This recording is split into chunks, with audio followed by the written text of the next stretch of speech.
총선을 앞두고 여야 모두 비례대표 의석을 놓고 셈법이 분주합니다.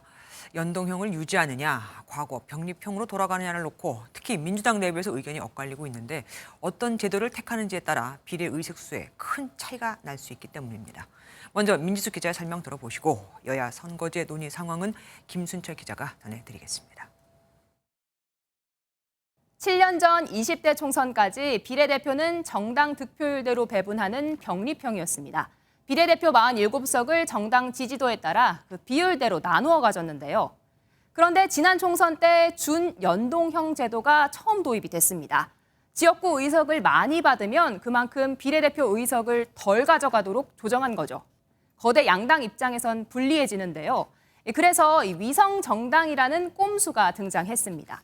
결과적으로 양당이 비례의석 36개를 가져가 20대 총선과 결과는 크게 달라지지 않았습니다.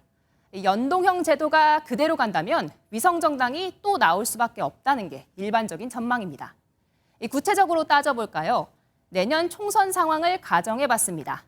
거대 양당이 각각 지역구에서 120석을 얻고 정당 득표율에서 35%씩을 얻게 된다고 했을 때 병립형이라고 하면 똑같이 비례의석 16석을 추가로 확보하게 됩니다. 하지만 현행 이 준연동형이 유지가 됐을 때 위성정당을 만들지 않는다면 비례의석 16석을 잃게 되고 반대로 위성정당을 낸 곳은 전보다 더 많은 26석을 얻게 됩니다. 결과는 120대 146석이 된다는 거죠. 이럴 거면 공정하게 누구도 위성정당 만들지 못하도록 법으로 막자는 얘기도 나오지만 여야 간 이견이 크고 위헌 논란도 있습니다. 국민의힘과 더불어민주당은 내년 총선 승리를 위해 한 석이라도 더 확보해야 하는 숙제를 안고 있죠. 이 때문에 병립형으로 회귀할 가능성이 큰 상황입니다. 상대적으로 소수 정당의 입지는 줄어들 것으로 보입니다. 이어서 김순철 기자입니다. 국민의힘은 내년 총선에서 권역별 병립형 비례대표제를 도입하자고 주장하고 있습니다. 권역을 3개에서 5개로 나눈 뒤 정당 득표율에 따라 비례대표 의석을 주자는 것입니다. 지역구 의석에 최대한 비례대표 의석을 끌어와 과반인 150석 이상을 확보하겠다는 전략입니다. 자기가 한 투표 행위의 결과가 어떻게 나타날 것이라는 걸 가장 명쾌하게 알 수 있는 게 병립형이에요. 득표율에 따라서 의석수가 정해지는 방식이니까. 준연동형 비례대표제를 찬성했던 더불어민주당은 병립형을 두고 딜레마에 빠졌습니다. 현 체제에서 국민의힘이 위성정당을 만들고 민주당은 만들지 않으면 총선에서 26석을 뒤질 수 있다는 시뮬레이션 결과가 나온 탓입니다.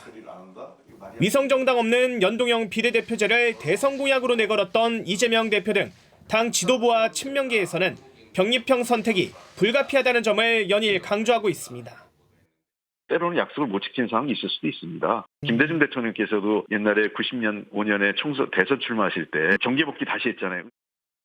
반면 비명계인 원칙과 상식은 지도부의 태도는 이재명 민주당의 일관된 반민주적 태도이자 정치 명분과 대국민 약속을 헌신짝처럼 내던지는 행태라고 비난하고 있습니다.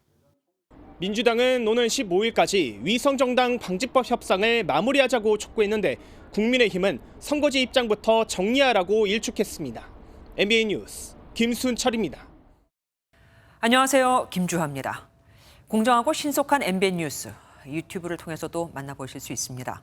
특히 더 많은 뉴스와 라이브를 보고 싶으시다면 오른쪽을 눌러서 구독하시면 됩니다. 어렵지 않죠? 빠르고 정확한 뉴스로 계속 찾아뵙겠습니다. MBN 뉴스를 시청해주신 여러분 고맙습니다.